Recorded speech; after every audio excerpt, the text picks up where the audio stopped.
Stan, who's this baldy type on there? Look at that up there.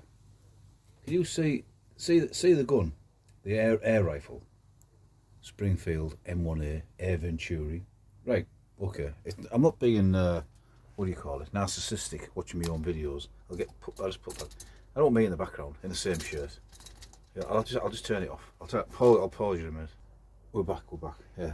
Sea Wolves with David Niven and all that carry on. Oh, me in the background. So, despite having the same shirt on, it's not really a long video today, just a quick bit of chit or chat of what I've been doing recently. So, Wiggle Park Guns, I got the Springfield M1A by Air Venturi and 22 caliber underlever air rifle.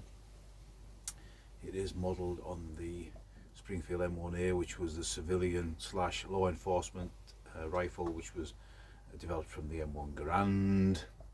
And they brought this out a few years ago. I've already done the details of it. My issue with it was it's not shooting very well.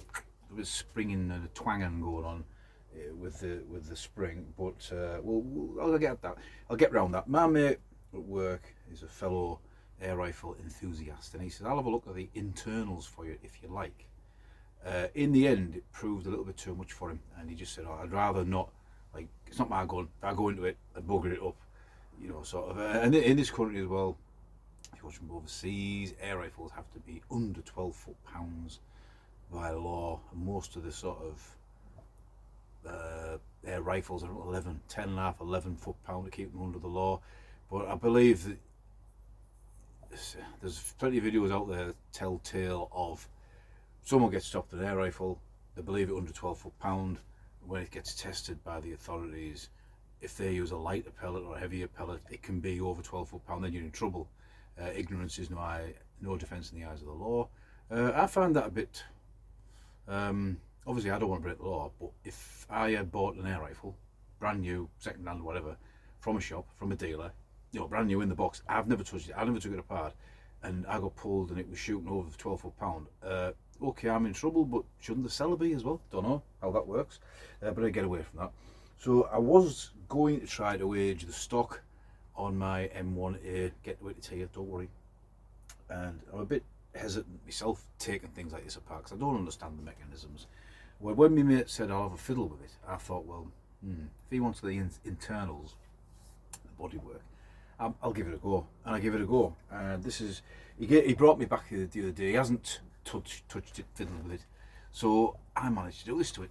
So go and buy the old video if you wanted to look at it again, and I'll hold that right up. It was very pale before and almost sort of as if it had been untreated. So what I've done with it, I mean, you go online, there is a couple of guys on there who've done things with it, with this actual particular rifle, and they're using all sorts of certain names of oil, and I'm thinking, I don't know what that is.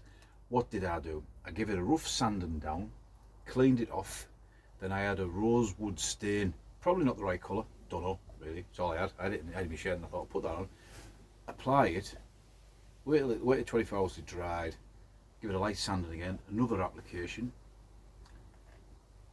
and then I let that dry for 24 hours, and then I liberally applied boiled linseed oil all over it, left it soaking outside. It was just a stock on its own underneath the undercover.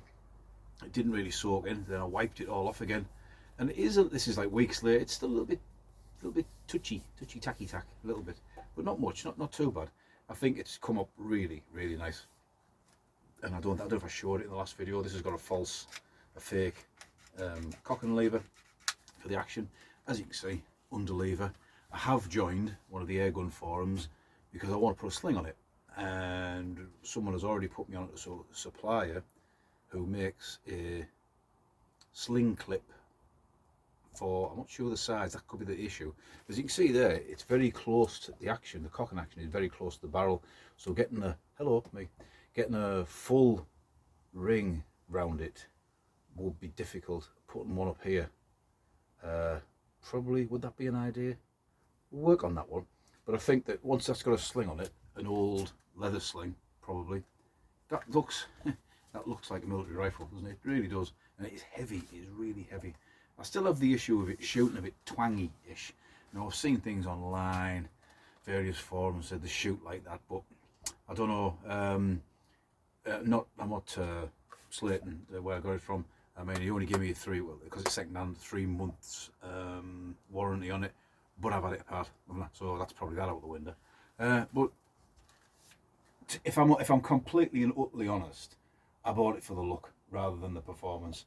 I've got my Gamo, and I've got a Remington air rifle up there, which I take to the range a couple of times a year. I'm quite happy with them as target rifles. This never was that, but I've been given the name of somebody who may be able to tune it up. Well, not tune it, obviously. Don't want to go more than £12. See if I can sort out the rattle on the spring. If you can, you can. If you can't, you can. What I'm going to do, probably later in the day, is set up a piece of wood and fire it. I want to see where the pellets are going, because I had a shot in the garden the other day, nowhere near the target. I mean, it probably needs zero in. I mean, the scope's a belter. I don't know if it's a really good one. I'm a complete novice when it comes to air rifles, but I'll turn it round if anyone out there knows. It is a Webley scope on there. So yeah, it's a nice looking rifle still, and even if it shoots a bit crappy-ish, I'm not too bothered. You know, it's more for the look, definitely. It's a nice thing to have in the collection. So yeah, I have a little plink with that later on. I'll go with it. Now I've got to go and finish my Catio duties, because the cats have had an extension to their dwelling place, their enclosure. Me and Mrs. Stan, we have a patio down there. We've never sat in it. We've been living here 15 years, twice, I think. We've sat in it twice, you know. I mean, like, you know, sat there as in like sat and had a cup of tea and stuff. We hardly ever use it. Wasted space. Built the Catio thing over it yesterday. I got a fella in to do all the major work. I was going to fit it out. Last night we sat out there and had a beer. Well, I had a beer, she had a cup of tea. And you think, we've never sat out here. So it's a nice thing to do for the cats. And that's me whittering away for 7 minutes about now. So, one more look at it. What do you think?